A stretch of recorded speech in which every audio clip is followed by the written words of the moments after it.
с протези съм. Затова се, може би... Да? Къде знам, може би? Ама аз ли да говоря? Може би. Нали, може. Ще го правиш така, следно ти го разказвам. Да си казвам истината. Да, и да го казваш все едно от твое име. Да. Не все едно някой ти задава въпрос, все едно твое. Да. Значи аз се казвам Нитко Асанов Илиев. Аз съм Валя. И аз съм Ценка. Казвам се Цветан Димитров Якимов. Аз се казвам Тодорка Валева Владова. Ние сме семейство Илиеви. Аз се казвам Роза Стоянова и съм на 72 години. От църква Априлово съм. На 60 години съм. На 69 години. На 62 години съм от Априлово. От село Априлово. 74 годишна съм. Служиме в Априловската църква.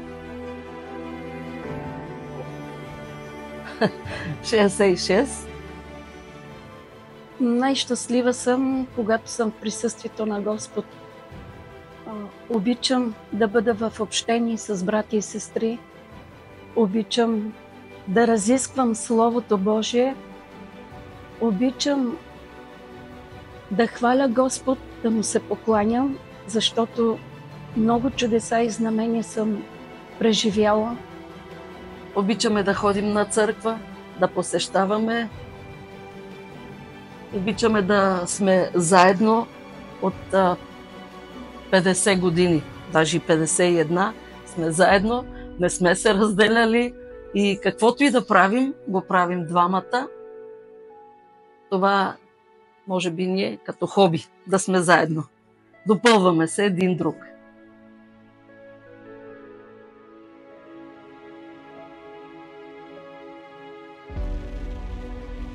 Ще ви разкажем история.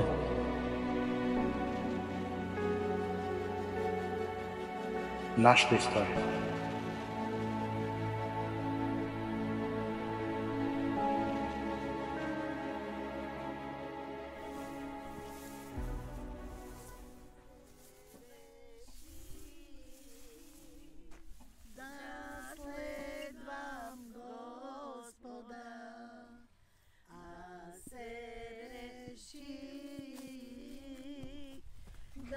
Следвам Господа, нивга назад, нивга назад, нивга назад. Бях детенце 11 годишно, предполагам някъде. Когато се преместихме да живееме в горната махала, така наречена, тогава нямаше къщи около нас. Нашата къща беше първата, която беше построена там. И беше ми далечко да общувам с децата от махалата, от долната махала. Общувах с децата на дядо Сандо, който е вярващ. Бил е вярващ, аз откакто го познавам. Винаги е бил вярващ, винаги е говорил за Господ, благовествал е. Има 2 деца, Елисавета и Иличо, с които аз ходих да играя. И там имаше адвентна църква, събираха се няколко души, които служиха на Господ. Веднъж, когато тичахме, играехме в двора, аз чух едни ангелски прекрасни гласове, които силно ожилиха сърцето ми.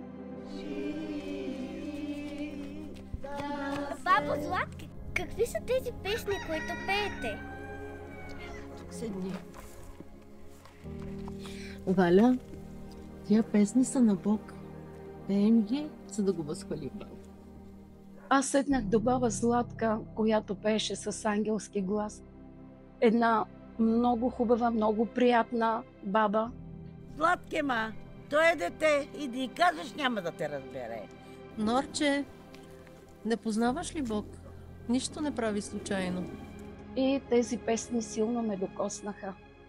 Така почнаха да ми говорят, даваха ми да чета от техните уроци, почнах да посещавам редовно техните служения и така се запали огънят в сърцето ми от Адвентната църква, които много обичам да бъдат благословени. Ами, аз бях още на 6-7 години, когато с моята баба ходехме тук в една църква, в нашето село, при Бай Сандо. Тя е Саботанска църква. Къде отиваме, бабо? При дядо Сандо, Цеци. Интересувах се, просто ме привличаше това църквата. Да посещавам. Още като дете, може би бях първи, втори клас, когато чухме, че тук в селото се събират саботяни и по-детски, може би от любопитство, аз и една моя приятелка, Бонка, ходехме при тях един път, два пъти. Просто ни стана интересно, защото хората бяха много добри. Никой, който пребъдва в него, не съгрешава. Никой, който съгрешава, не го е видял, нито го е познал. А сам Исус казва, който е видял мен, е видял и отца ми. И дори когато бяхме там, аз запитах тогава Бай Сандо, викам. Вие Исус, виждате ли го? И той ми казва. Да, ангели идват в църквата. Но аз, като ходех на църква, очаквах да виждам ангели. И явно като малко дете, така се доверявах и приемах нещата буквално, че като хора там ще видя ангели.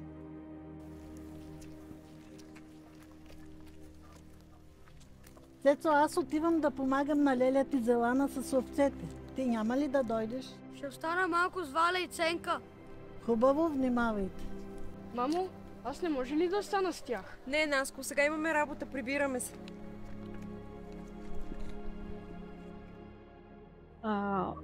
Когато ходих и посещавах църквата на дядо Сандо, аз преписвах песнички и стихчета от Словото в моите тетрадки. Вчера, заради това, ме изкараха пред строя. Заради една тетрадка? По-скоро заради това, което пишеше в нея. И веднъж в часа по класен ръководител, моята класна видя, че аз съм написала нещо, което тогава е било забранено. Тя взе тетрадката ми и я занесе в дирекцията при директора. Тогава директора предприе много строги мерки.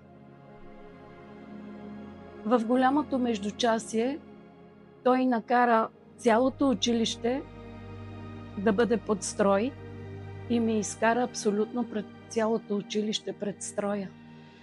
Като ходеше с тетрадката ми и размахваше стиховете, които бях писала за Господ, и казваше: погледнете тетрадката й, тук колко грозно пише, когато е в клас, а пък какви хубави букви е изписала и как хубаво е написала нещата за Господ, който не съществува. Вие знаете, че е забранено и така нататък. Ме предупреди пред целия строй, че ако още веднъж намерят подобни неща в мен или пък ме чуят да спомена нещо за Господ, ще ме изключат от училище. И ще спреш ли? Никога, Ценке! Моят Бог не е глупост. Той е истински и жив. После някак си това отшумя с годините и когато вече бях на 30 години, тогава започнаха да идват при нас хора от съседното село, от Доганово, които ни говореха за Бога, запознаваха ни с историите на Бог. Тогава се запали вече истинската вяра в мене, защото бях и по-зряла, не детска вяра. И от тогава не спрях да търся Бог. След като приключиха моите посещения детски при дядо Сандо, вече бях семейна, имах 2 малки деца. Боряна беше на 1 годинка, когато за пръв път дойдоха от Доганово брат Пешо и сестра Радка, вярващи хора, в дома на брат Димитър.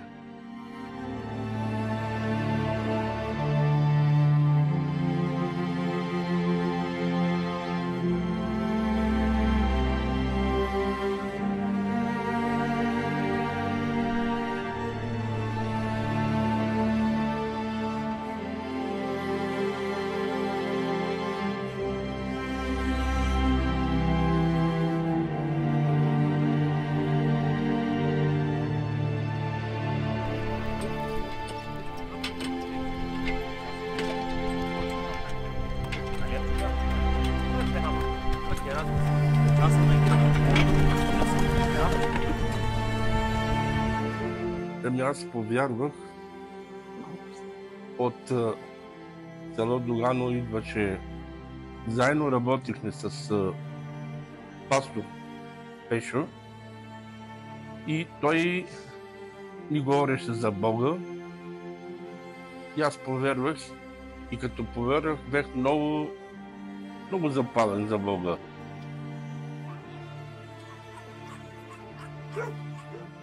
Брат Димитър ходеше от къща на къща, за да покани хората и да каже, че ще дойдат вярващи. Аз веднага се отзовах на поканата, защото в сърцето ми вече гореше пламъкът, защото бях закърмена вече с вярата и малко или много познавах Исус Христос. Сърцето ми още тогава туптеше за Него. Здравейте, здравейте! Слава на Бога! Слава на Бога! Слава на Бога, брат! Бъди благословен! Как сте, брат мой? Слава на Бога, здравейте! Слава на Бога, сестра! Брат Марине, брат Марине, сестра, добре сме. Вие? Слава на Бога! Слава на Бога! Добре дошли! Добре сте ни заварили. Не сме дошли на празно днеска тук. Седех вънка с детето. То Биля искаше да си играе с дечица. Ама мен ми беше интересно. Много народ, много коли, каруци, коли спират пред бай Димитър и Леля Цонка. Тогава млади бяха хората. Видите тези хора. Сега ще видите, сега ще разбереме. За да разберем какво се случва. Сега ще видим. Много хора са се събрали тези хора. Какво има? Откъде са? Някой знае ли нещо? Хайде, елате, сега ще видим.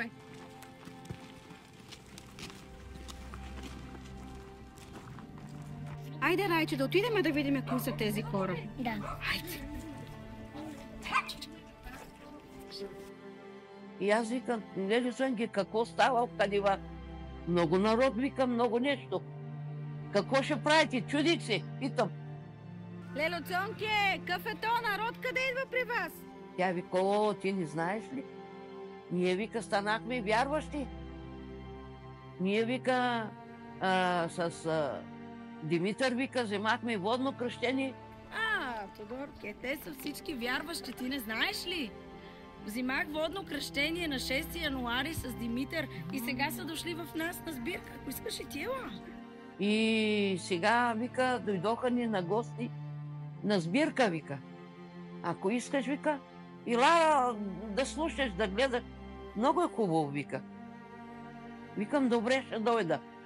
Добре, ще дойдем. Добре си дошла.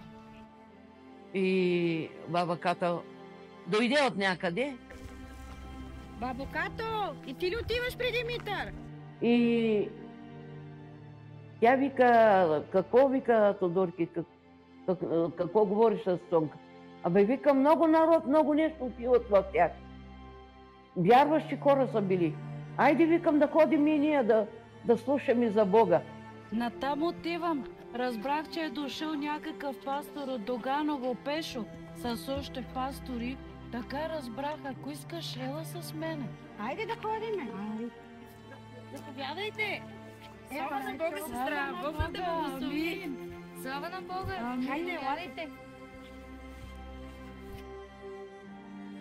Тя вика, ми да ходим, и вика. Добре, вика. Служиме на Бога, следваме го, събираме се с брати и сестри. Бог да ви благослови. Много се радвам, че се събрахме. Здравейте! Здравейте! Отидохме. Аз с детето седнахме. Гостоприемно ни посрещнаха, поканиха ни да седнем. Много добре. Значи да се помолиме, да се... Така трябваше да... Здравейте, Дорки! Ти ли си тук? Ами видях, че много хора идват и ми стана любопитно. И на мен така. Целият хол на брат Димитър беше пълен с вярващи от Доганово и с някои хора от махалата. Имаше от Белоповци, имаше от Догано, брати и сестри. Аз тогава разбрах кои са, какви са. Имаше и от Марица. Здравей, Валя! Здрасти, как е малкия? Ами как да е? Вчера го списах в болницата, но не е добре. Ами Райчо ми много боли дуваше. Племони, бронхити, ревматоиден артрит беше само на 2 годинки, когато получи ревматоиден артрит, подуване, изкривяване на ставите на краката. И често го водих по болници на София. Вярвай, Тодорки, вярвай, че ще бъде изцелен. Знаеш, че за Бог няма нищо невъзможно. И почнаха да пеят. И хубави песнички, като вземаха да пеят, да славят Бога. Дарен, дарен, дарен, от Бога съм дарен. Дарен, дарен, дарен, от Спаса съм дарен. Брат Пешо, който вече не е между живите, да почива в мир, говореше Божието Слово. И дойде време, така каза брат Пешо. Той не е помежду живите, ама тогава беше си млад брата. Дойде с сестра Радка, съпругата му. Слава на Бога, братя и сестри! Словото на Бог казва: елате всички отрудени и обременени от този свят, и аз ще ви успокоя, казва Господ. Затова, както Бог пише в Словото си, днес ако чуе някой гласът ми, да не закоравее сърцето си, и аз питам, има ли някой, който иска да се покае? Той каза, има ли кой да се покае? Иска ли някой да се покае, да приеме Бога? Това село, Бог да благослови това село, за да повярват и се спасат. Брат Пешо попита, има ли някой, който иска да приеме Исус Христос за свой Спасител? Аз бях първата, която пристъпих напред и която казах, да, аз съм готова, искам да приема Исус Христос за свой личен Спасител. Добре, братя и сестри, нека да се изправим и да се помолим за тая душа. Ама, сестра, издигни ръцете си. Поведай свято да имате Господи. Благодаря ти, Господи, за Господи, за нашата сестра.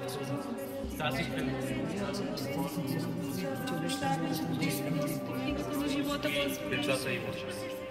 През време на молитвата всички се молят вече. Сестра Радка на брат Пешо, жената, имаше дар видение. Господи. Имах видение! Брати и сестри, чакайте, видях едно дете. Това дете. Сестра Божията ръка е върху него. Имаше мъж с бяла роба, държеше цвете в ръцете си, лале, и с ръката си го погали. Това дете ще бъде изцерено. Но трябва да се покаеш. Трябва да се покаеш. Господ говори. Тя стана и казва: мили брати и сестри, дигна така ръката: мили брати и сестри, искам да прославя Бога. Сега като се помолихме усърдно,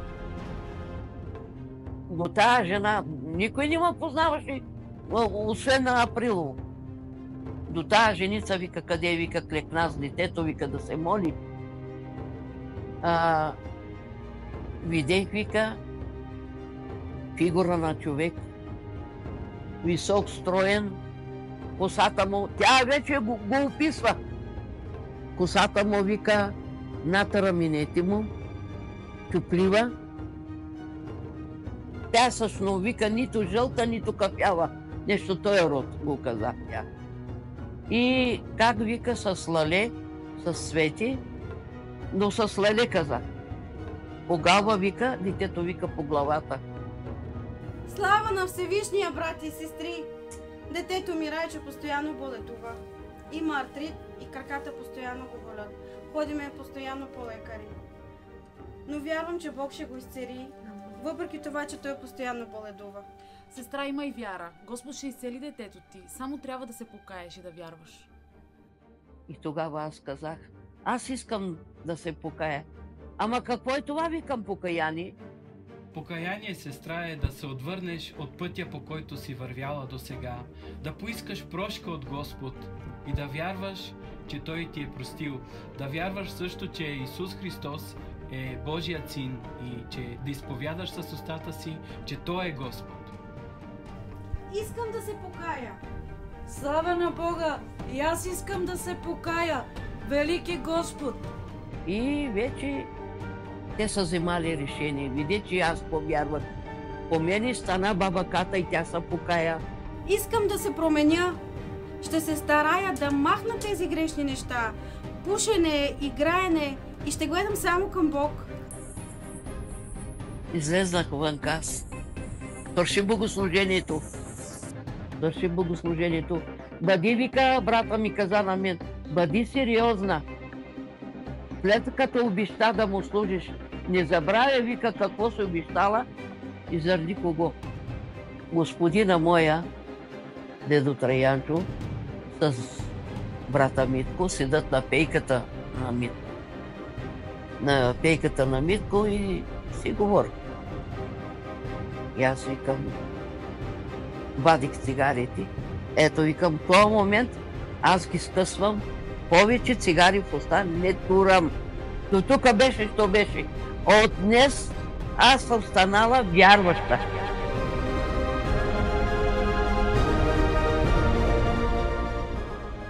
И така почнаха служенията, събиранията при брат Димитър в неговия дом.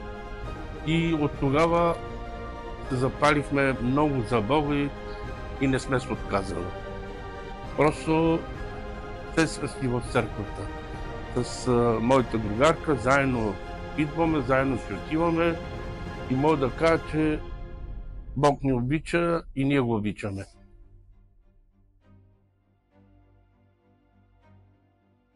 Така повярвахме, така тръгнахме по Божия път. Баща ми Димитър Якимов Костов, първият контакт, който той започва е с Доганово, с брат Пешо от Доганово. Той се връща в Априлово и започва да събира хората от Априлово.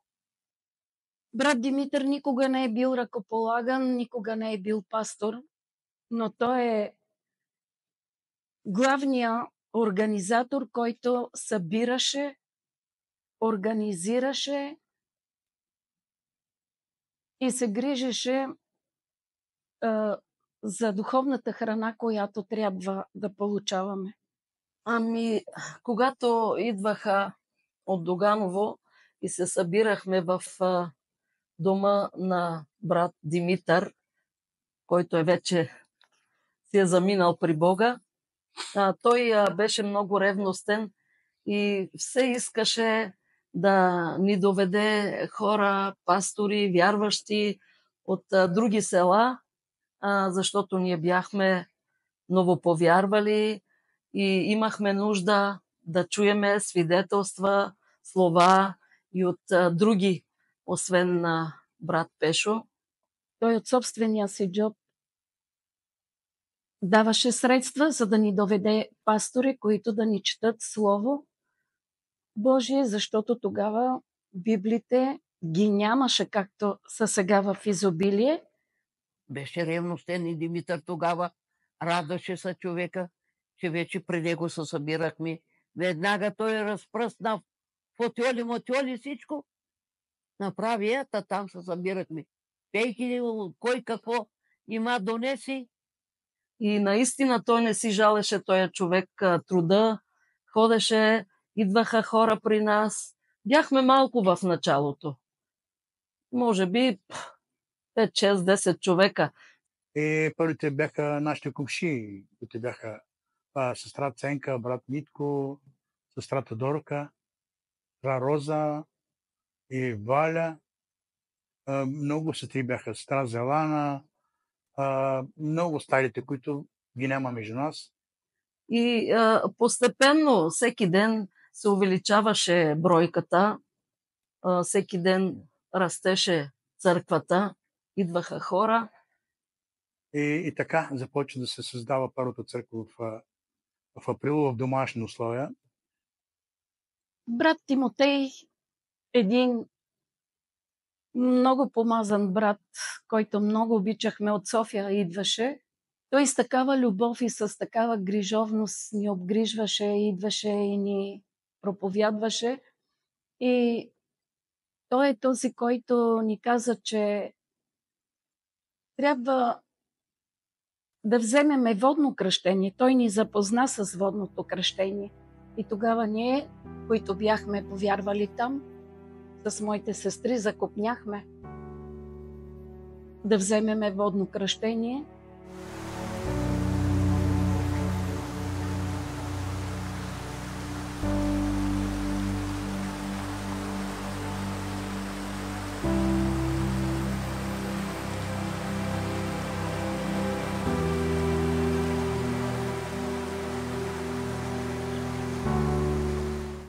Това беше първото водно кръщение, което аз бях. Но преди нас, първата, която от селото, от махалата взе водно кръщение, това е баба Цона, майката на брат Цецо. Тя на 6 януари, на най-големия студ, взе водно кръщение, след нея Димитър.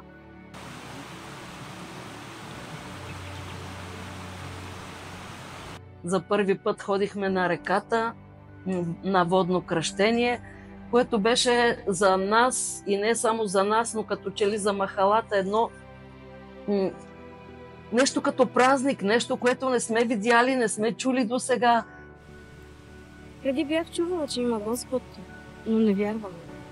Струваше ми се лъжа, но след като усетих Божието присъствие преди една година в брат Димитър и се покаях, но тогава разбрах, че ще отдам живота си на него.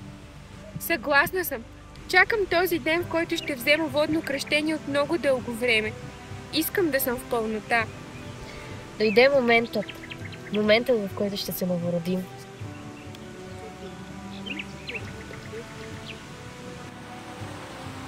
Сестри, хайде, време е!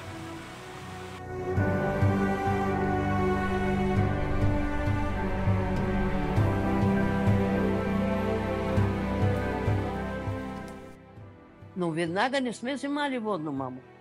Мина са една година. Тогава вземахме водно. Водното кръщение е израз на нашия отлик и посвещение в Бога, в резултат на приемането на благовестие. Даже беше много студено, но ние влезнахме в реката и никой от нас не почувства студ. Много хубаво преживяване беше, което остана в съзнанието ни, в умът ни, нашето новорождение на 9 май. Ами, когато бях в Златица, живеехме, нали, баща ми се обажда. Тук вече се събираха по принцип.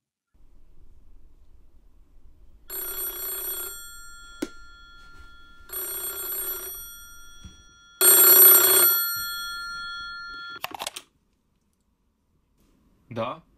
Цецо, аз съм баща ти, Димитър. Татко, какво става? Трябва да си дойдеш вече в Априлово. Защо?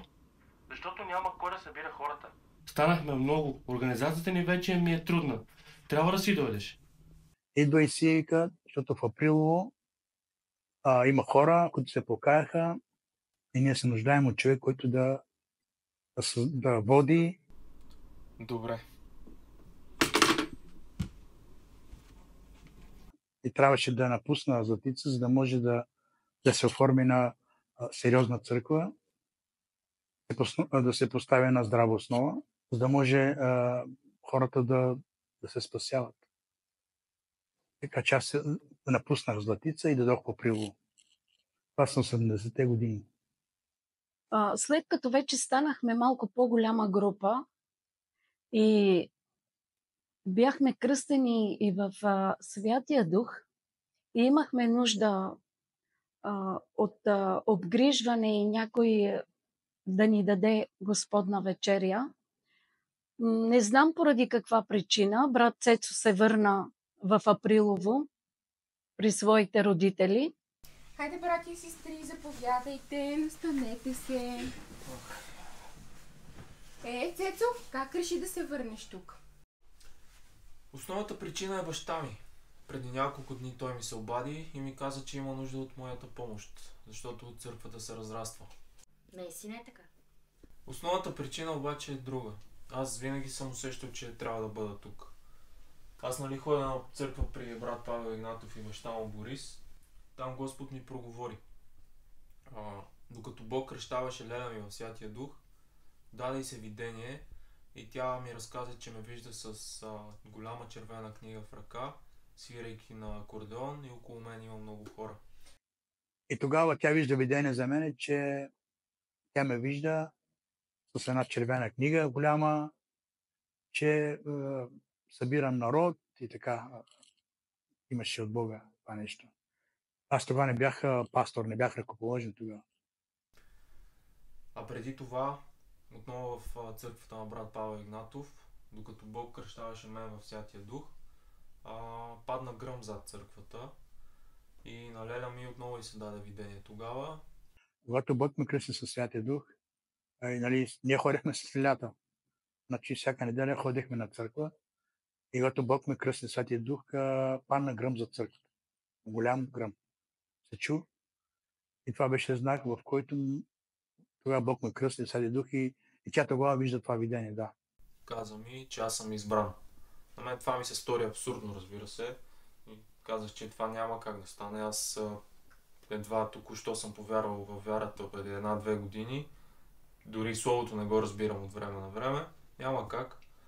Но тя настоя и ми каза, че Бог има план и тези видения не са случайни. От тогава в мен се породи желание да дойда и да остана тук в Априлово. Виж, брат, Лида ти е права. За Бог няма нищо случайно. Това, което е отредил, трябва да го последваш. Да. Така е. Съгласна съм с Митко. Брат Димитър постоянно води пастори от други градове и села, което, разбира се, не е лошо, но е време вече Бог да издигне пастор сред нас. Първият ни пастор. Тогава аз знам, че той още от дете също вярваше и имаше вяра в сърцето си и ходеше в пътя на Господ. Бяха добри времена. Идваха при брат Димитър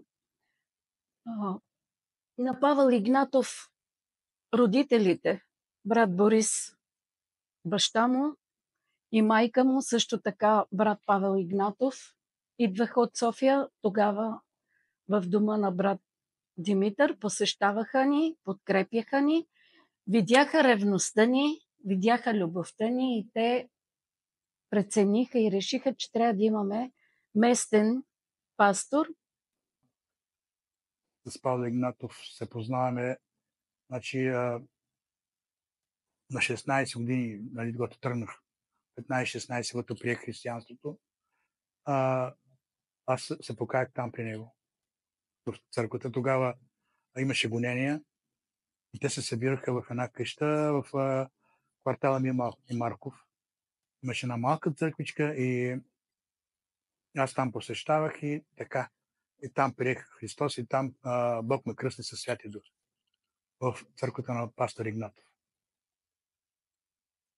И сега нека нали, този човек много ми помогна за моите здраве.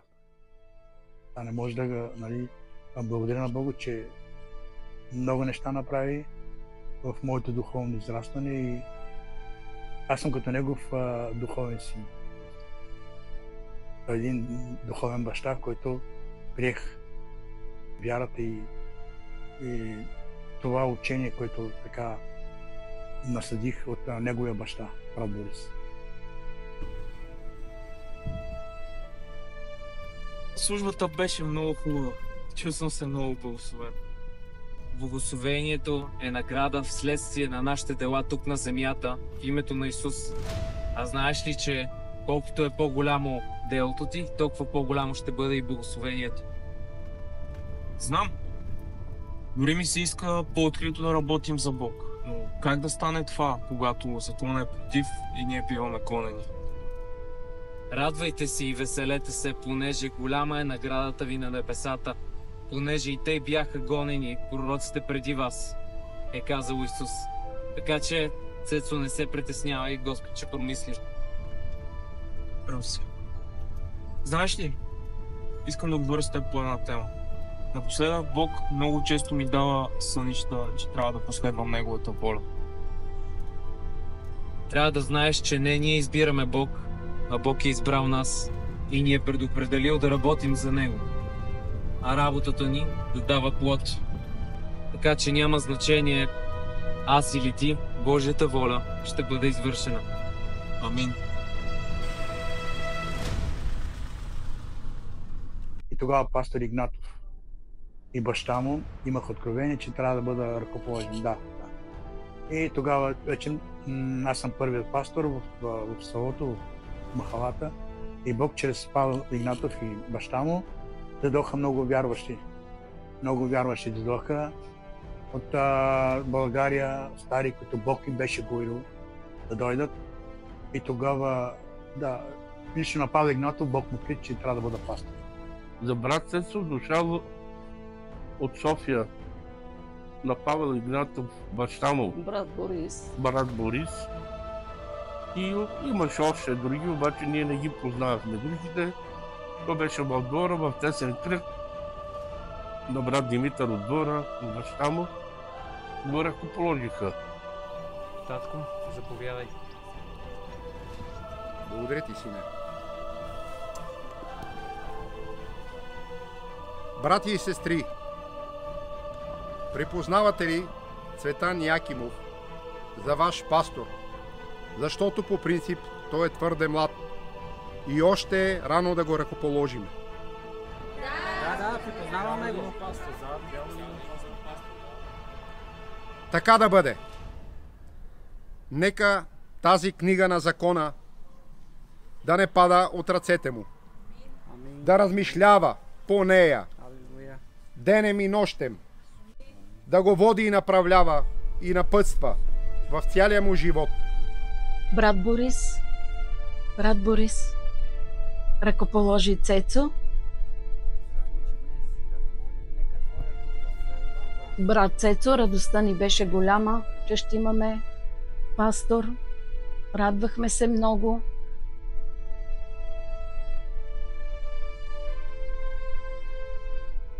Аз се казвам Роза Стоянова и съм на 72 години. Сестра Роза, тя дойде малко по-късничко. Аз повярвах чрез една сестричка, която също служеше в нашата църква.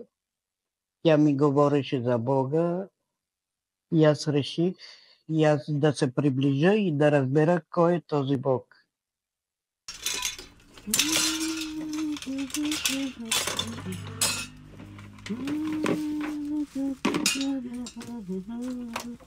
Влез и в нея цял се потопи, от водата и духът се не следи. Ами, когато работехме с тази сестричка заедно, тя ми разказваше много хубави неща за Господа, как пееха в църквата, как служеха, какво правеше Бог за тях. Аз от началото не вярвах така в Бога и просто с подигравка и казвах: сестра, може всичко, ама чак толкова пък да прави Господ, не знам. Абе, Нетке, птиците, ако не можеха да летят, сигурно щеха да лазят. Роски, ти изобщо познаваш ли Бог? Не. Ти откъде го познаваш? Ти не знаеш Бог колко е велик и милостта му трае до века. Може, ама па чак толкова. Ами ела един ден в църквата и ще разбереш.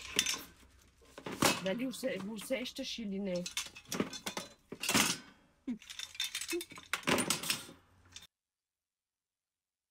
И реших един ден, понеже тя ми стана така интересно навлизаща в тези разговори, и аз реших да посетя църквата в Априлово и да видя какво става там, как Бог се поставя, как Бог говори. И аз отидох в дома, се събирахме на брат Димитър. Лампата си запали, нека да гори.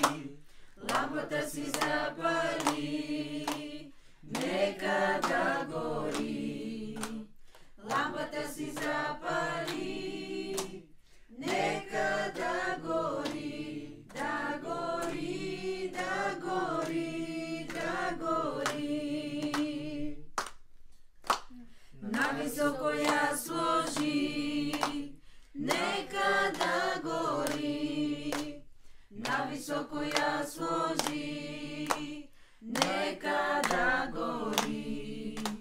Нависоко я сложи, нека да гори. Да гори, да гори, да гори.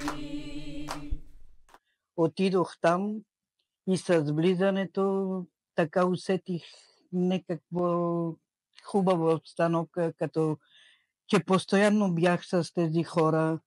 Те пееха песните, аз без да ги чета. Така Бог влагаше в устата ми думите и аз пеех и просто станах учудена. Как е възможно наистина? Не знам тези песни, а ги пея също като тях, като че ги знаех. Нависоко я сложи, нека да гори. Ами идваше брат Пешо с сестра Радка. Беха много и така все по-възрастни от мене хора. Брат Сефидин, сестра Емина, баба Ката, сестра Тодорка, сестра Ценка, сестра Валя, брат Митко, баба Цонка с съпруга си Димитър, който се грижеше, макар да не беше пастор, той винаги намираше хора, които да ни говорят, които са помазани. Абе, вие кога се събирате? Слава на Бога, сестра, радвам се да те видя. Аз също. Събираме се вторник и неделя. Ходиш на църква? Ще се радваме да идваш. Ценке, баницата къде е? Овила съм тавата в един плик и съм я оставила на раката. Сега ще дойда ти покажа. Но ни беше много интересно. Искахме да слушаме и попивахме думите. Стараехме се да приемаме това, което ни учиха. Със страх и почит слушахме и имахме страх от Господа, което по-късно разбрахме, че наистина това е една мъдрост от Господа. Мъдрия е мъдър за Господа и той се страхува да съгрешава пред него и върши неговата воля. Затова мисля, дълго време устояхме в това. Началото на вярата, това е наистина основата на човека, който повярва и как ще стои пред Господа. Бяхме събрани една малка групичка в дома на брат Димитър. Провеждахме поредното си богослужение, когато отвън чухме кола, която да свирка.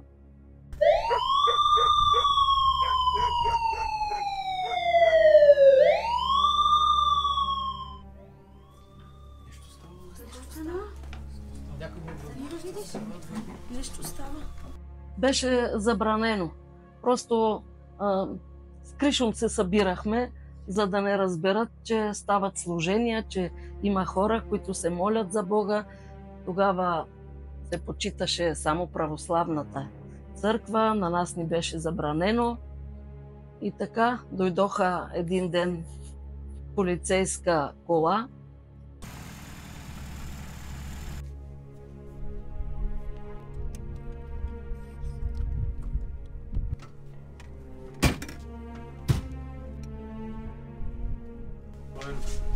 Спокойно.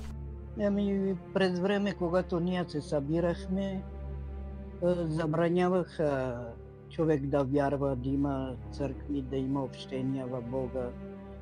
И повечето хора, скрито от хората, които забраняват от властите, се събираха.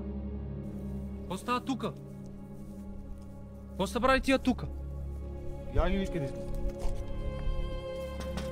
Бързо излизайте! Милиция!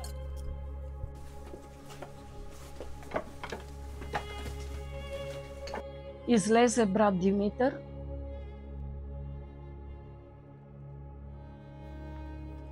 Здравейте! Какво става тук? Тук е нашата църква. Какви сте вие? Ние сме протестанти, нищо лошо не правим. И ние всички притеснени. И видяха, че ние сме събрани. Това беше по комунистическия режим, когато вярата беше абсолютно забранена. Сектанти, протестанти, какво значение им? Качи се патрулката! Бързо ти казах! Спокойно, уповавайте на Бога! Бог е с вас!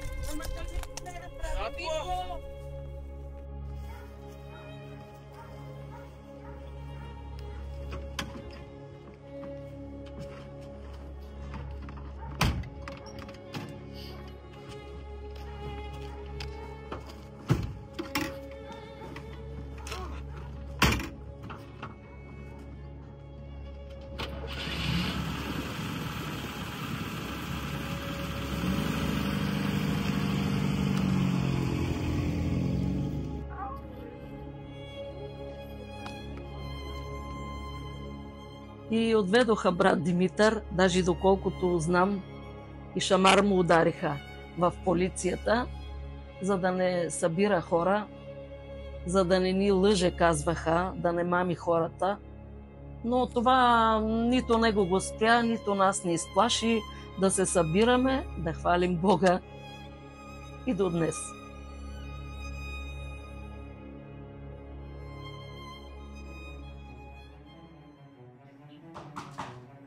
Да, Фейс! Добър ден. Добър ден. Заповядай.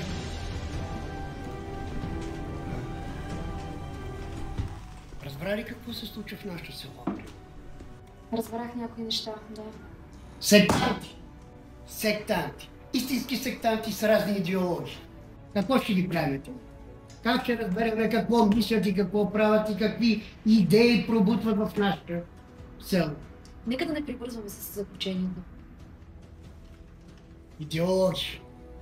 Какво е това? Идеология, теология, окултизъм, всичко има. Не може така. Трябва да видим да разбереме какво правят, защото иначе нищо не може да стане. Аз предлагам да отида там като гост на събранието и да разбера всичко.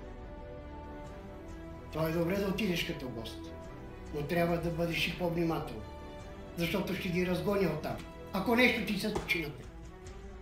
Ще внимавам. А с мъжът какво ще правим, който задържаха? Него ще го пуснем. И просто ще им замажем очите, видиш. Каза бай Димитър, че някой наклеветил, че ни събира в неговата си къща, че се молим и че народ се събира, мутукота ми като сбирка, например. И са го викнали, дойде полицията с колата и го дигнаха. И той ни разказва всичко това, от него го чувам. Казаха, че сме секта, нещо този род. И действително дойде жена от съвета. Здравейте! Здравейте! Аз съм секретарката от общината и учителка от училището ни. Може ли да вляза? А защо сте тук? Разбрах, че провеждат някакви богослужения.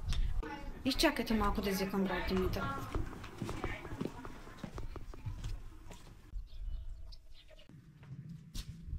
Здравейте!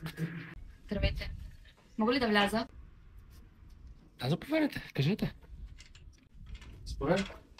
Приятно, аз съм Венчо Георгиева и съм партиен секретар и учителка в училището ни. Изпратиха ме от общината да проверя какво се случва тук. Разбрах, че се събирате и провеждате някакви богослужения, но все пак искам да видя всъщност какво се случва. Да. Вижте, ние сме хора, които искаме да служим на Бога с цялото си сърце и душа. Нищо лошо не правим. Просто четеме и се учим от Божието Слово. И прекараме благословено време заедно. Разбирам, аз идвам като гост. Добре, заповядайте. Димитър я покани, посрещна я.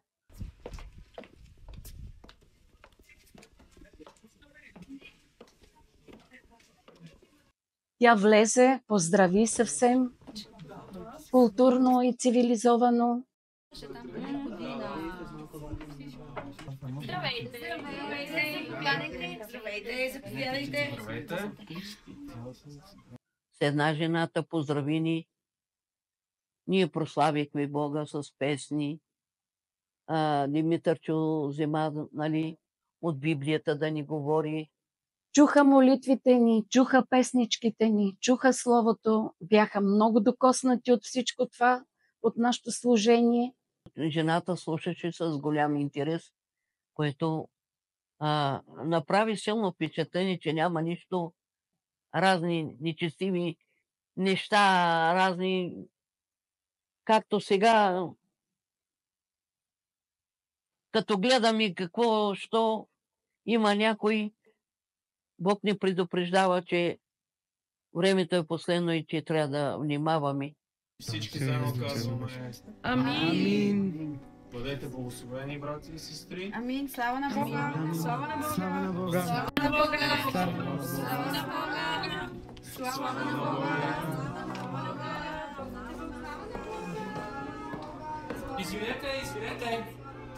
Извинете. Да?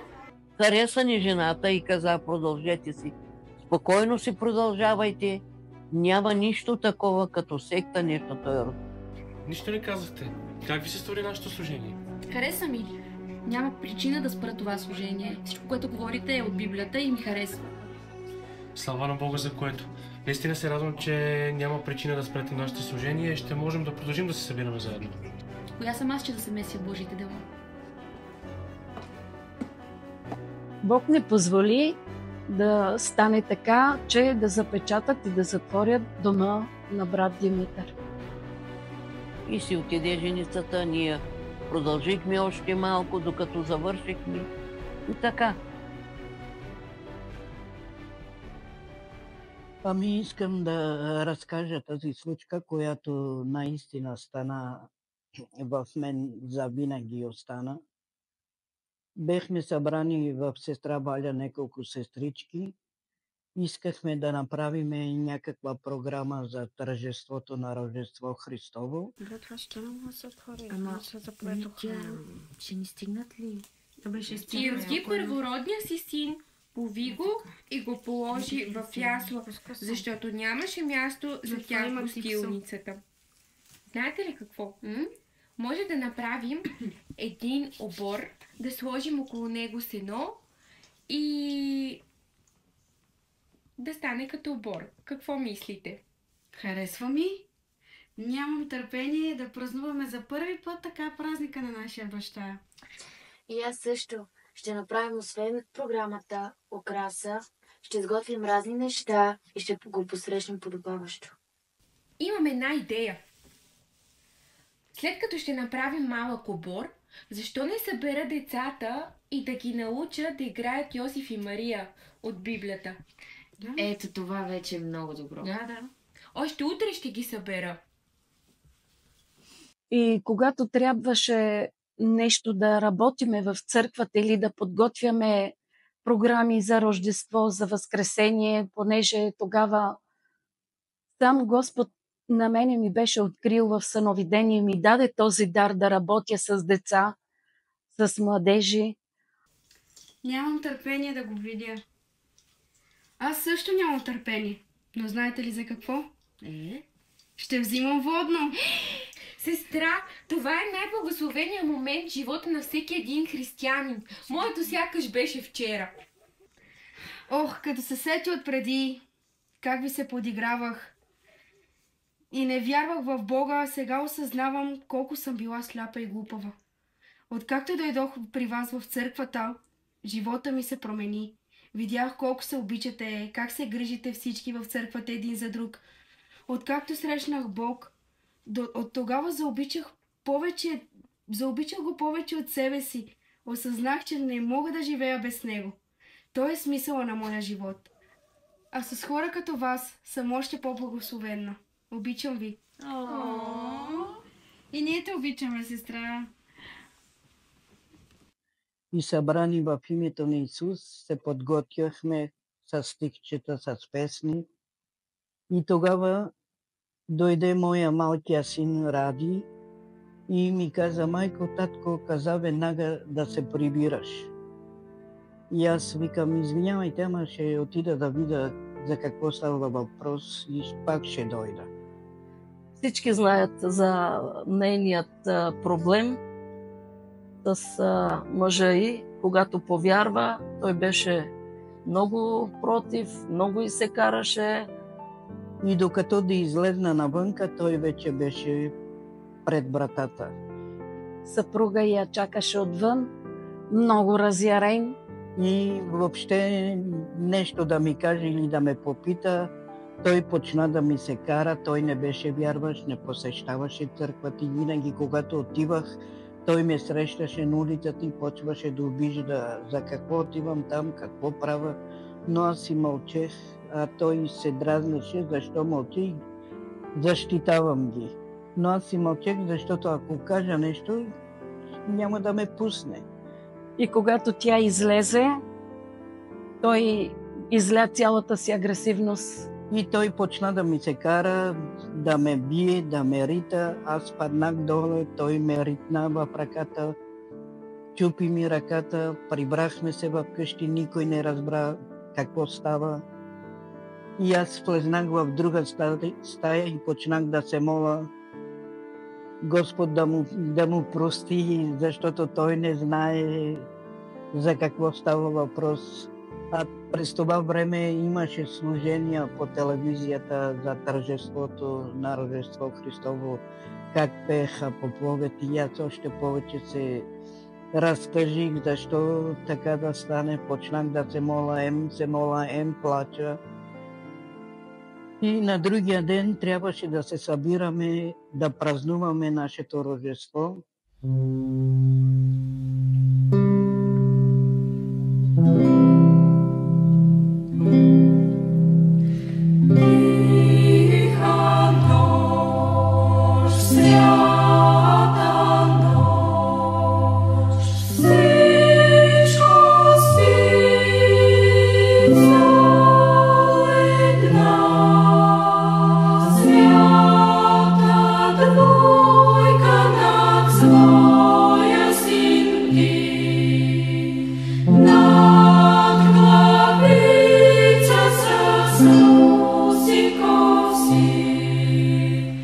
Oh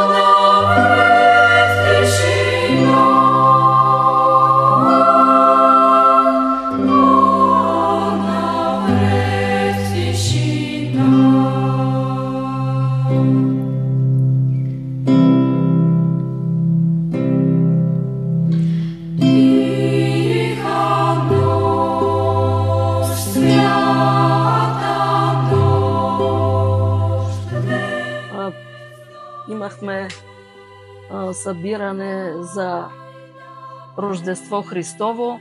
Всички беха събрани в тържественото събрание и никой не разбра, че аз съм с счупена ръка. Господ така ме благослови и ме помага, че не чувствах никаква болка.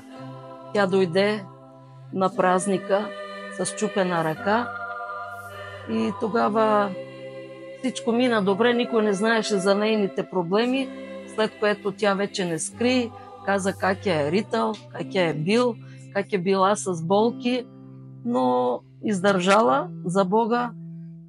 Тя беше с счупена ръка, но никой от църквата не разбра на самия празник, че тя е с счупена ръка.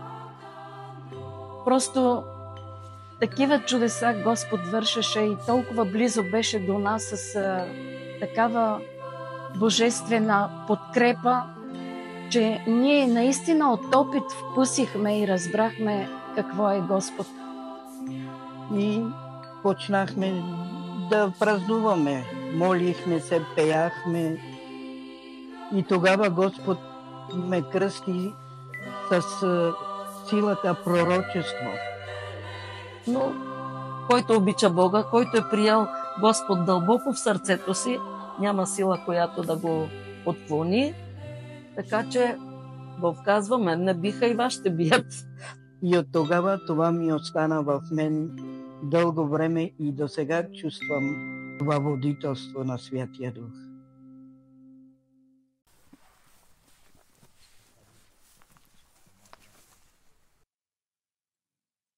Поради една или друга причина стана невъзможно да се събираме в дома на брат Димитър.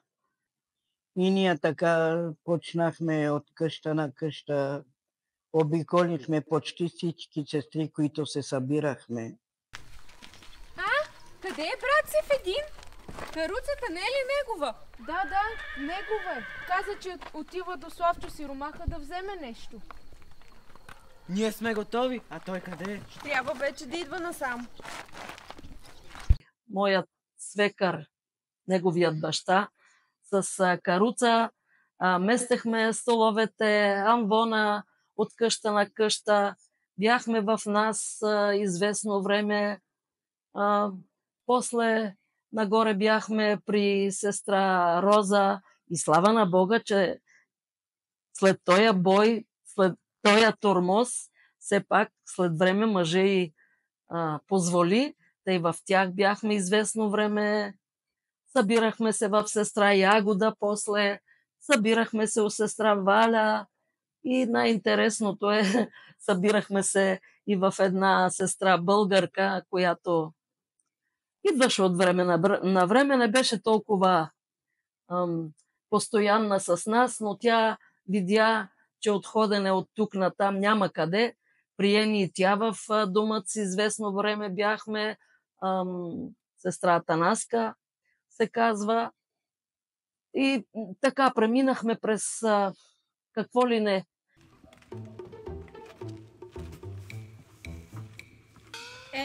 Бива ли така, сестра? За мен стол не остана. Ама баница остана. Я да е малко да хапни аз. Давай.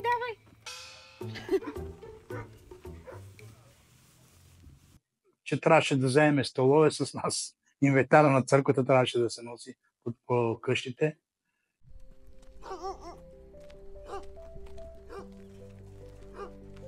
Това не е ли Славчо Сиромаха? Изненада! Това вон ли е? Като по другите църкви. Да не сме нещо по-малко от другите църкви. Въпреки, че си нямаме място за сбирки, ние с Сиромаха направихме този амвон. Първият амвон беше направен от двама братя. Брат Сефедин и брата, как се казваше, Сиромаха. Виж как го Славчо. Брат Славчо и брат Сефедин, които въобще не бяха дърводелци хората, но от дъски, колкото могат, колкото знаят, направиха първия амвон, за който ние всички много се радвахме. С този амвон искам да ви кажа, че къщата не е църква. Църквата сме ние всички хора. трудности, но всъщност какво е трудното? Трудностите ни обединяваха и ни правиха да бъдем по-истински. Трудностите ни караха да бъдем в едно, да се обичаме. Трудностите ни караха да се приближиме по-истински, да служим на Господа. Защото в трудностите Бог се прославяше. И така ходехме от къща на къща, където ни приемаха. Нямахме отопление, дърва за огрев на зимата. Носехме всеки по кофа, кой въглища, кой дърва. Така се топлехме, където и да се премествахме. Минахме през много трудности и изпитания, докато Бог може би е искал да изпита вярата ни. Бог си знае. Но не се отказахме от нашия Господ. Така обикаляхме без да имаме наш дом, където да може да се чувстваме свободни, да служиме на Господ. И това беше една мечта, само да имаме собствен молитвен дом. По това време, когато се образуваха църквите, имаше много голяма любов. Може би това е първата любов, за която се споменава в Словото, защото много се търсехме християните, много посещавахме църкви, без да се познаваме. Значи, ние пътувахме на много места. По Северна България пътувахме с сестрите, 4-5 сестри. Ходехме си на гости и се отдавахме на братолюбие. По това време, когато идваха вярващи, посрещахме ги по домовете си. Толкова много ходехме и толкова много копнехме да общуваме с брати и сестри, че ходехме дори с преспиване. Така веднъж решихме да отидеме в село Марица, мисля, че е село Марица, при тогавашния пастор Владо. Нямаше телефони, с които да се предупреждаваме, просто решаваме, че отиваме и тръгваме.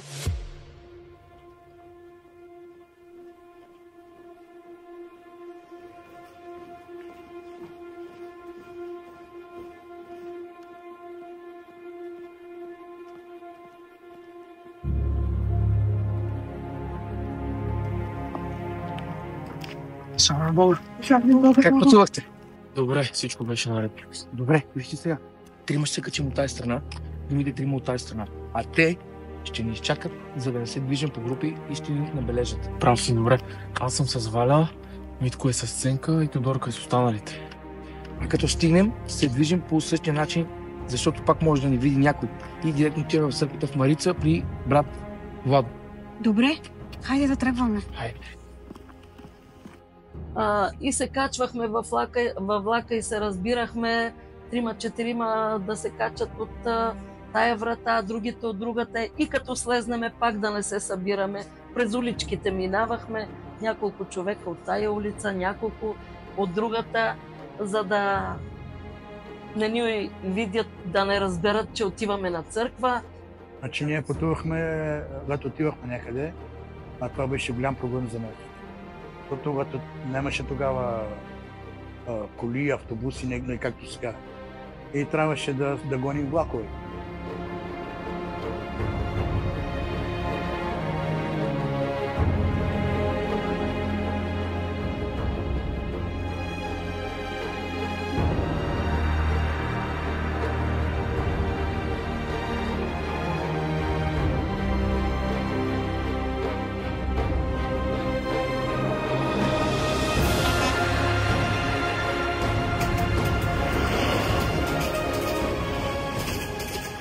Ние пътувахме с влакове.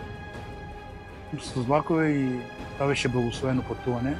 Когато кажем, ще ходим за Бога, ние чакахме да дойде момента да пътуваме и с дни стояхме там, където бивахме, да речем в някой град. И там преспивахме и прекарвахме нощни будувания. Пътуването ни беше повече с влакове.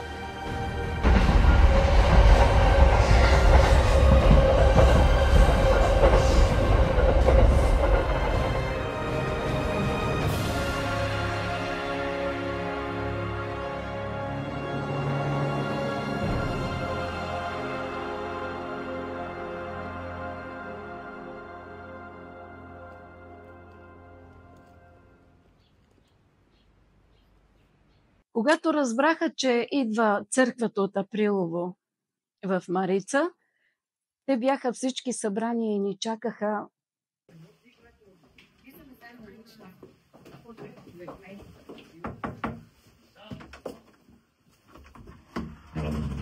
Добре, брат Владо. Слава на Господа. Слава на Бога, брат Митко. Здравейте, брат Владо. Здравейте. Слава на Бога. Слава на Бога. Как мина? Слава Богу, добре. Добре. Посрещнаха ни с огромна любов и радост. Как пътувахте? Добре, слава на Бога. Той имаше дете на инвалидна количка. В молитва да ви представя, това е синът ми. Но дете, което така добре се молеше, така добре ни насърчаваше. Молиме се за неговото изцеление и вярваме, че Бог ще го изцели. Амин. Една малка стаичка и бяхме много насъбрани пак и бяхме насядали на молитва вече да почваме служението, след като ни бяха нагостили. Те заклаха тогава домашните кошки, наготвиха, посрещнаха ни, доколкото е възможно от тези бедни хора, богато. И когато се нахранихме, тогава беше и баба Зелана с нас. Когато отидахме там, баба Анча, възрастните ми сестрички, които вече са пред лицето на Господ, неговото присъствие. И бяхме събрани всички, кой на земята, кой на столчета, кой на легла. Започна служението. Кой направи цветята, кой с рускица ги пои, кой даде миризмата, кой сказки украси. Кой направи цветята, кой с рускица ги пои, кой им даде миризмата, кой ги сказки украси. Там бехме събрани от... Имаше и други, не само ние. Когато почнахме да се молим, дойде едно силно помазание, едно силно посещение от Святия Дух. Брат Цеца, заповядай да се помолиш. Отче святи, ние ти благодариме, Господи Исусе Христе. Благодариме ти, Господи, за моите брати и сестри, Господи. Благодариме ти, Господи, че ти ги изпрати, Господи. Благодариме ти, Господи, че ти, Господи, докосваш. Благодариме ти, Господи, че ти ги въведи. Благодариме ти, Господи, за това служение. Господи, говори ни, Господи. Не, ще ми сгориш. Сире, какво става? Не бой се.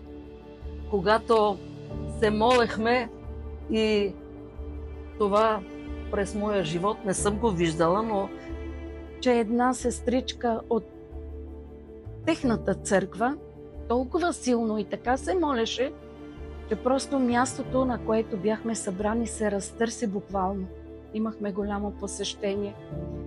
И в един даден момент брат Владо имаше дете, което беше на инвалидна количка, не можеше да се движи, детето изпищя в един даден момент. И когато ние приключихме с молитвата, всички погледнахме към това дете, за да разбереме каква беше причината да изпищи така.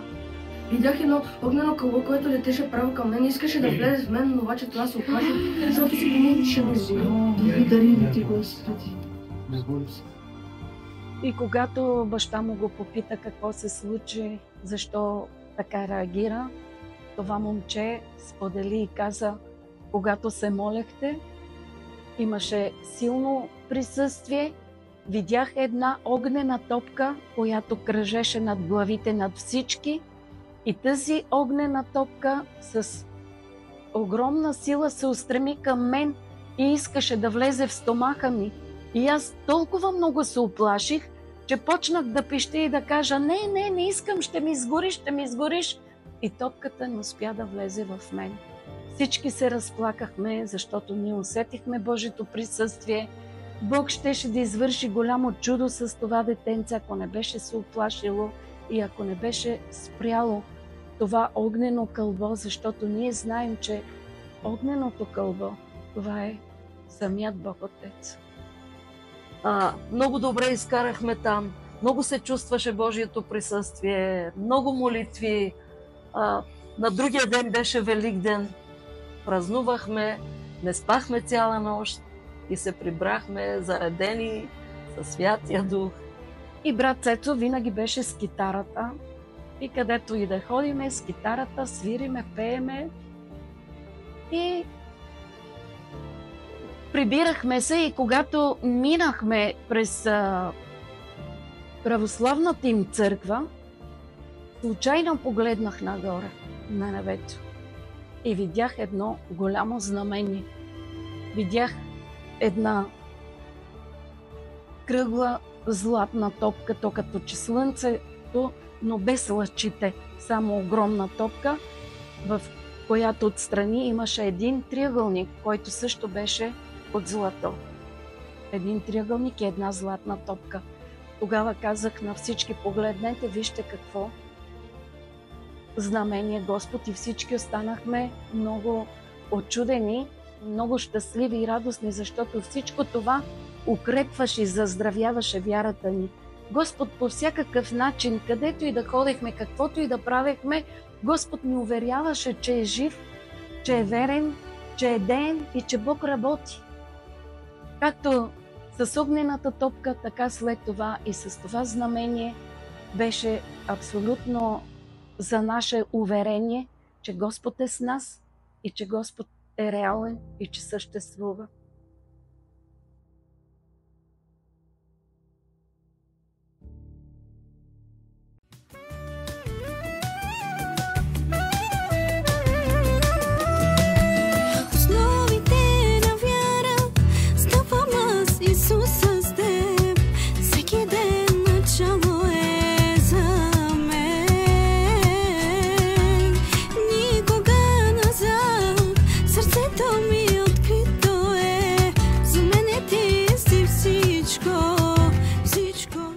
Пасторите от Ямбол сигурно вече са пристигнали в Лесново.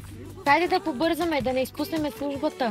Сестра, как имаш толкова много сили? Аз вече издъхвам. Ще стигна при Господ още преди службата. Сестри, наближаваме и реката. Не искам да ви плаша, обаче вчера валя дъжд. Може да е по-пълноводно, не знам как ще мина. Ох, как не се намери някой да ни закара? Не се бойте, преди да стигнем на реката, ще дойдат, ще ни вземат.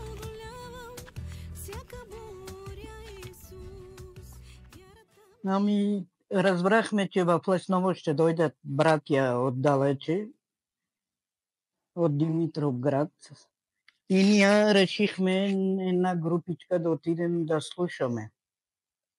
И събрахме се и пеша през черния път, през реката. И бяхме съгласни пеша да ходим, защото, пак казвам, коли нямахме, но пеша ходихме тук през реката. Тръгнахме групата за Лесново, обаче преди да стигнем реката, защото има река, която трябва да преминаваме, и си говориме сега, ако има вода в тая река, какво ще правим, как ще преминем, дали ще може да стигнем до там.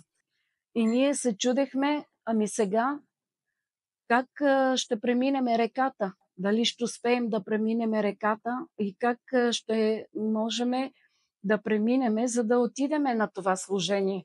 На мен Бог ми казва: не бойте се. Преди да стигнем реката, ще дойде един човек, изпратен от Господа, и ще се качиме. И докато казваме това нещо, наистина идва едно момче, Асен се казваше, от Лесново. Това е тази каруца, която идва насам. Това не е ли брат Асен от Лесново? Това е той. Една каруца дойде, за какво беше не знам, но явно си беше за нас.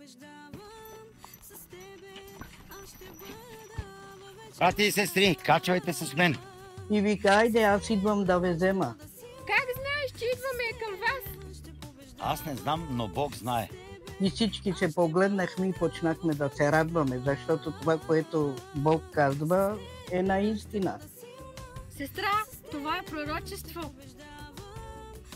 Качени човека, прославихме Бога в каруцата и благодариме на Бога, че където и да тръгнахме за Него, в Неговото име, Бог правеше чудеса, както и сега ги прави.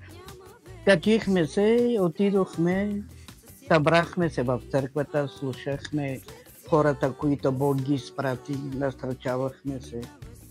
И това също беше огромна радост за нас.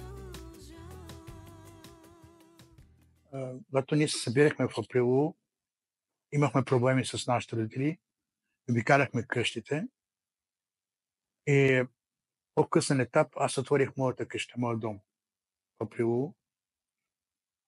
И там се събирахме и табелата, която ти показва тогава. Събирахме се там и аз си мечтаех. Викам, Господи, до кога ще ходим от къща на къща? Молех се пред Бога за молитвен дом. И това ми беше една мечта. И когато вече аз се помолих и Бог ми дава съновидение. И от къща на къща, докато накрая бехме у сестра Ягода. И там вече аз всички казахме, молехме се Господ да каже, че ще ни намери църква, че няма така да се мъчиме от къща на къща. И тогава Бог даде пак пророчеството. Виждам един човек дебел. От Америка. Викам сега, какъв е този сън? И аз си мисля, викам, като си мечта, затова може това да е... Но по-късен етап, това беше реалност. Че ще дойде чужденец и той няма да ни откаже. Той ще ни даде средства и ние ще си направим църква. И това наистина се случи. Ходейки в София, понеже аз ходех в София там, и се запознаваме с този брат от Америка. Лоуел Стелърт се казва. Един прекрасен човек, който направи много за църквата ни в Априлово. И когато вече той идваше тук при нас. Бехме ги поканили там при Ягода Данчо. Там беше... Събирахме се. В това време там се събираше църквата. Да, след това дойдеха надоле при нас. Тук запознах се, аз понеже бех в Духовния съвет, запознах се с брат американеца Ло. Дойдоха с него няколко хора. Имахме служение, почерпихме ги, радвахме се в Бога. Когато дойдоха, те видяха колко много копнееме и колко много искахме да имаме наш Божий дом, в който да се събираме. Те разбраха това, през което преминавахме, че ходехме от дом на дом, от дом в дом, от къща на къща с атрибутите, които имахме от църквата. И явно всичко беше Божий план да го направят, защото ние показахме огромна любов към тях, посрещнахме ги. Виждали ли сте Митко, Ценка, Валя? Не. Виждали ли сте Митко? Виждали ли сте Ценка? Виждали ли сте Валя? Ами не. Мисля, че ги видях в другата стая. Братя, сестри, време е службата започна. Айде, ставаме.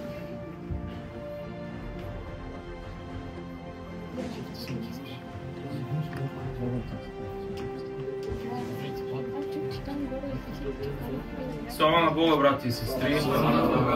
Време е за молитва, така че ако може да се изправим всички. Брат Павел, заповядай до мене. Господи, толкова много те обичам. Благодаря ти, Господи, за всичко, което си направил. Благодаря ти, Боже, за всичко, което си правил. Църквата ще се изпълни с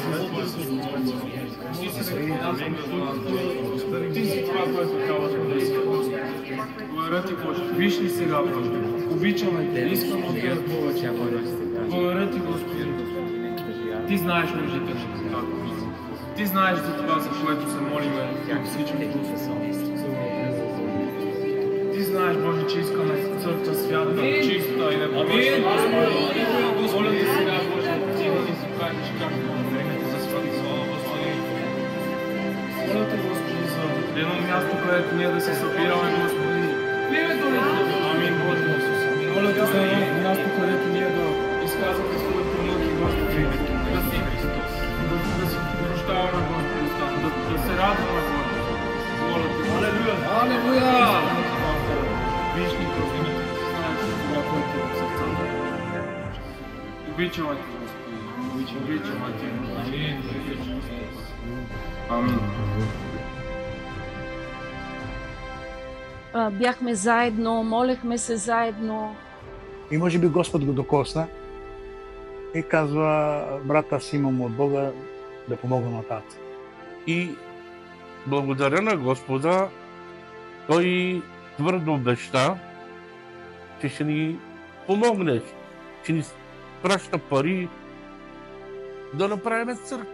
Господ беше този, това беше Божий план, те да дойдат тук и да ни подпомогнат, да можем да си построим този дом, този Божий дом.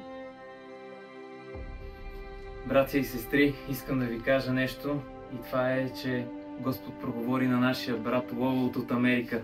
Амин. Амин. Той му каза, че трябва да ви даде средства за построяването на вашата църква.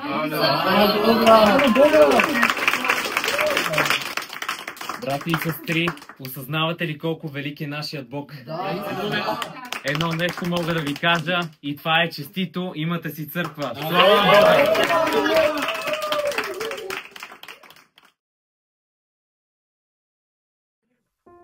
Хора, искам само да ви кажа, че каквото и да става от тук нататък, ние сме едно семейство. Ще се държим здраво за Бог и един за друг.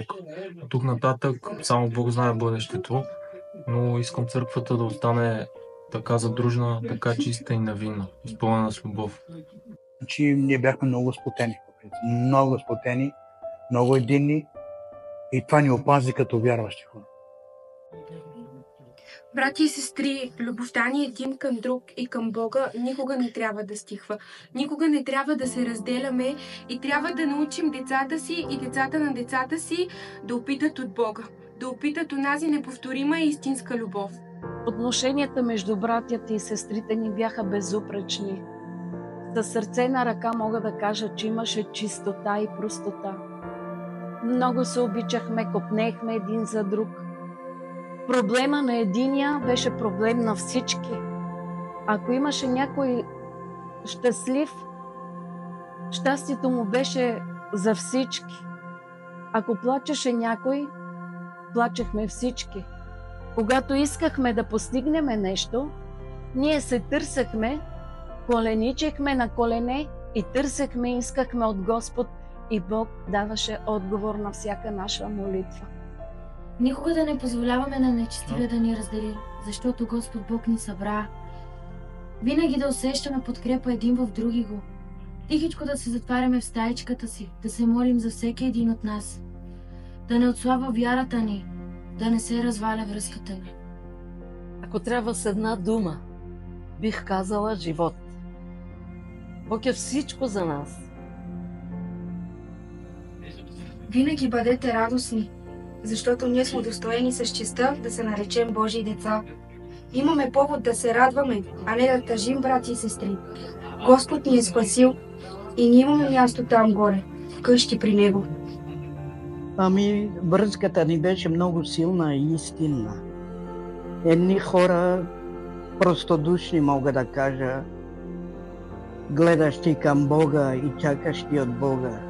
Ние се събирахме и когато да се разделяме, никой не искаше да се прибира по домовете си, Това, което Господ направи за нас днес, е нещо невероятно. Защото основата положия за любовта, единството и радостта в Него. Голяма любов. Голяма любов, голямо уважение. Аз като гледам сега, колко години минаха, няма тази любов. Нямаме първата любов.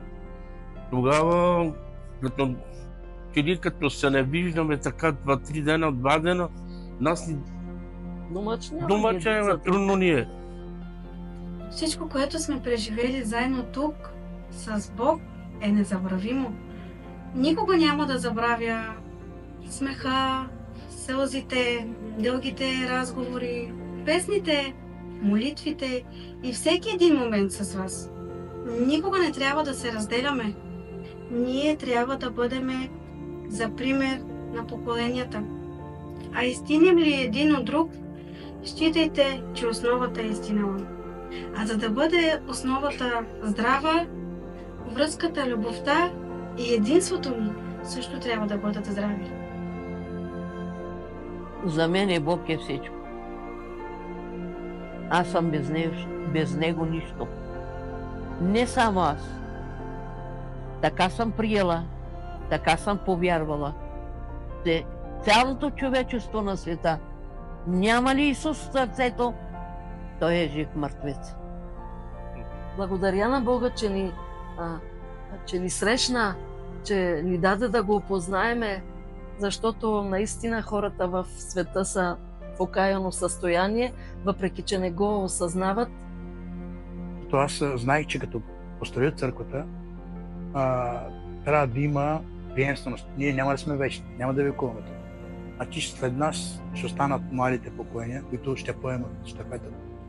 На следващото поколение бих казала да следват пътя, който очерта Исус Христос. Да се учат и да приемат от по-възрастните, да не ги отхвърлят, защото няма ново без старо. Преди да има ново, е имало старо и това старо е преминало през много перипети и трудности и от опит знае, що е Господ, защото старото е вкусило от благодата на Господ. Да бъдат смирени на първо място, да благодарят на всичко за Бога, което ни дава, защото без Него нищо не може да постигнем, каквото и да поискаме, и да слушат гласа на Господа. Не човешкия глас, който вика, но Божия глас, защото Той е любящ и благословен. Ако вярват и служат на Бога с дух истина, ще извървят пътя си те до край. Падаме, ставаме Христови да бъдем. Не можем и да бъдем всичко по мед и масло. Ще има препятствия, ще има атаки, ще има гонение, очаква се голямо гонение на вярващи, на християни. За всичко трябва да сме готови.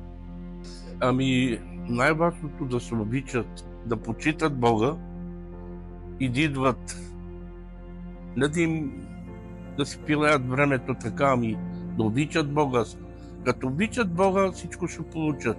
Аз много се радвам за младите и гордееме се с тия млади, дано Бог да развие цялата махала, всички младежи да бъдат в църквата, защото в църквата е спасението при Бога.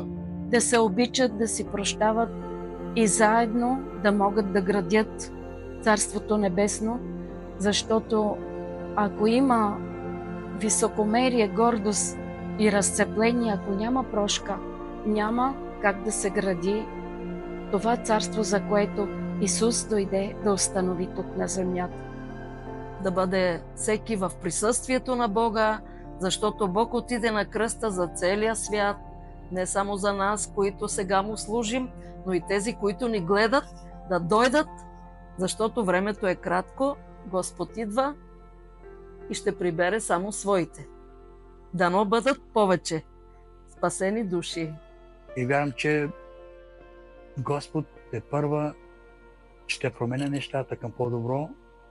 Благодаря на Господ за всичко преживяно за това, че толкова години Господ ме е държал в ръцете си и никога не ме е оставил в задънена улица. Търсете Господ от цялото си сърце и ще го намерите, защото Господ казва: приближете се до мен и аз ще се приближа до вас. Братя, сестри, време е, службата започна. Без твоята любов изгубен съм. Без твоята прошка осъден съм. Аз на тебе се надявам и на теб се уповавам. Ще те хваля вечно, Тате, ще издигам твоето име. Ще те хвали вечно моята душа. Ще те хваля вечно, Тате, ще издигам твоето име. Ще те хвали вечно моята душа. Ще те хваля вечно, Тате, ще издигам твоето име. Ще те хвали вечно моята душа. Ще те хваля вечно, Тате, ще издигам твоето име. Ще те хвали вечно моята душа. Ще те хваля вечно, Тате.